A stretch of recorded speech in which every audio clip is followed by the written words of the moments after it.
Circa 200 lavoratori e sindacalisti del legno arredo della Marca hanno dato vita ad una manifestazione di protesta in piazza delle istituzioni davanti alla sede di Un'Industria.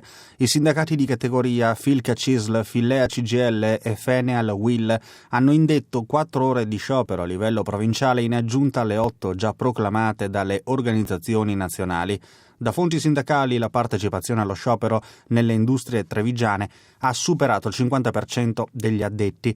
Alla base dell'agitazione la rottura delle trattative per il rinnovo del contratto nazionale del lavoro causata, secondo i confederali, dall'abbandono unilaterale da parte di Federlegno. Lo stallo rischia di aggravare ulteriormente la già grave situazione del comparto. Dall'inizio della crisi il settore ha perso 4.500 posti di lavoro ed 1 migliaio di aziende. I numeri sono estremamente preoccupanti. Ricordo che noi dall'inizio della crisi in provincia di Treviso abbiamo perso circa 4.500 posti di lavoro.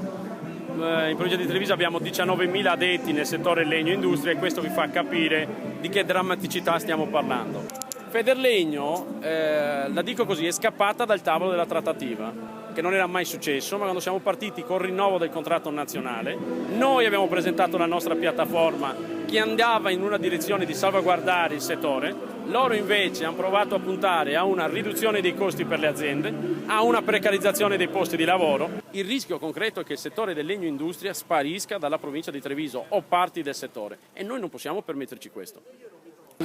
La situazione è una situazione pesante proprio a nostro avviso per l'immobilità delle imprese, delle aziende in molti casi. In molti casi non si è fatto ricerca, non si è innovato, non si sono formati i lavoratori perché il lavoro ce n'era fin troppo e pertanto non serviva impegnarsi per cogliere nuove sfide e per cercare nuovi mercati.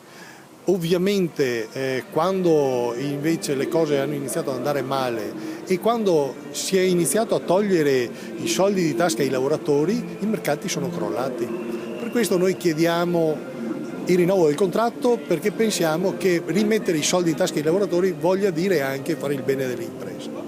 Abbiamo voluto dare un segnale nei confronti delle associazioni industriali che la cosa è sentita e vogliamo un contratto che naturalmente stabilisca e trovi le soluzioni per poter proseguire e riprendere un settore si possa riprendere nella sua dignità vera e propria.